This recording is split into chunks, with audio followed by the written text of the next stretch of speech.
নমস্কার বন্ধুরা, আজ বানিয়ে নেব দারুণ স্বাদের নরম স্পঞ্জি মার্বেল কেক রেসিপি। আর এই রেসিপিটি কোনো রকম ডিম ছাড়াই বানিয়ে দেখাবো। কয়েকটা উপকরণে হয়ে যায় আর বানানোটা অনেক সহজ। চলুন তাহলে পুরো রেসিপিটি দেখার জন্যে অনুরোধ রইল। এখানে প্রথমে একটা বোল নিয়েছি। বোলের মধ্যে নিয়ে নেব 1 বাটি চিনি। চিনিটা আপনারা কম বেশি করে নিতে পারেন। তারপরে দিয়ে দিলাম লিকুইড দুধ 1 বাটি দিলাম। দুধটা আমি জাল করে ঠান্ডা করে নিয়েছি। তারপরে দিয়ে দিলাম হাফ বাটি রিফাইন অয়েল। এখানে ভ্যানিলা এসেন্স 1 চামচ দেবো। আপনাদের কাছে ভ্যানিলা এসেন্স যদি না থাকে তাহলে এলাচ গুঁড়োও দিতে পারেন।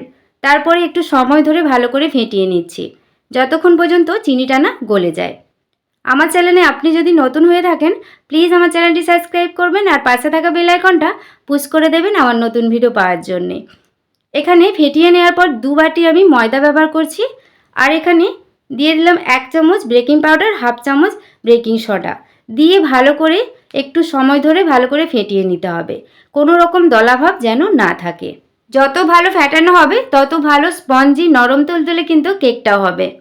ফেসবুক পেজ থেকে যদি দেখে থাকেন প্লিজ আমার ফেসবুক পেজটা ফলো করে দেবেন। ফেটাতে ফেটাতে এখানে আমি গুঁড়ো দুধ নিয়েছি। গুঁড়ো দুধ 2 চামচের মতো দিয়ে দেবো। এটা আপনারা ময়দার সাথেও দিতে পারেন, আমার দিতে মনে ছিল না তার জন্য দিয়ে দিলাম। আপনারা এই সময় একটু লবণও ব্যবহার করতে পারেন, একদমই 1 চিমটে। তারপর আবারও ব্যাটারের সাথে ভালো করে মিশিয়ে দেখুন ব্যাটারটা অনেকটাই ঘন আছে। তার জন্য এখানে আমি কিছুটা লিকুইড দুধ আবারও ব্যবহার করছি, দিয়ে আবারও ব্যাটারের সাথে মিশিয়ে একটু ফেটিয়ে নেব। ব্যাটারটা এরকম ঘনত্বে রেখেছি। ব্যাটারটা আমার ফেটানো হয়ে গেছে। এবার এখানে একটা বোল নিয়েছি। কিছুটা পরিমাণ বোলের মধ্যে ব্যাটার আমি দিয়ে দিলাম। এবার ওই ব্যাটারের মধ্যে দিয়ে দেবো 1 চামচ কোকো পাউডার আর একটু লিকুইড দুধ। যেহেতু কোকো পাউডার এখানে আমি ব্যবহার করছি তার জন্য একটু লিকুইড দুধ দিলাম। তারপর একটু সময় ধরে আবারও ভালো করে ফেটিয়ে নেব, কোনো রকম দলাভাব যেন না থাকে। দেখুন ব্যাটারটা আমার রেডি হয়ে গেছে। এখানে আমি 2 রকম ব্যাটার রেডি করে নিয়েছি। আর কেকটা মোল্ড করে নেওয়ার জন্য একটা বাটির মধ্যে তেল ব্রাশ করে একটা পেপার দিয়ে দিয়েছি। আবারও তেল ভালো করে ব্রাশ করে নিয়েছি। এবার ব্যাটার দিয়ে আমি মার্বেল কেকটা সাজিয়ে নেব। প্রথমে আমি সাদা ব্যাটার দিলাম, তারপরে চকলেটি ব্যাটার দিলাম, আবারও সাদা ব্যাটার দিলাম, তার ওপরে দিয়ে দিতে হবে চকলেটি ব্যাটার। এইভাবে আমি মার্বেল কেকটা আমি সাজিয়ে নিচ্ছি। দেখুন যেইভাবে বানাচ্ছি সবটা দিয়ে দেওয়ার পর একটু হালকা হাতে ট্যাপ করে নিচ্ছি যাতে কেকটা ভালোভাবে সেট হয়ে যায়। এখানে একটা কাঠি নিয়েছি, কাঠি দিয়ে এবার মার্বেল কেকের আমি ডিজাইনটা বানিয়ে নিচ্ছি। আপনাদের পছন্দ মতো ডিজাইনটা বানিয়ে নেবেন, রেখাটা পছন্দ মতো টেনে নেবেন। ডিজাইনটা বানিয়ে নেওয়ার পর দেখুন কত সুন্দর লাগছে দেখতে। এবার কেকটা আমি বেক করে নেব।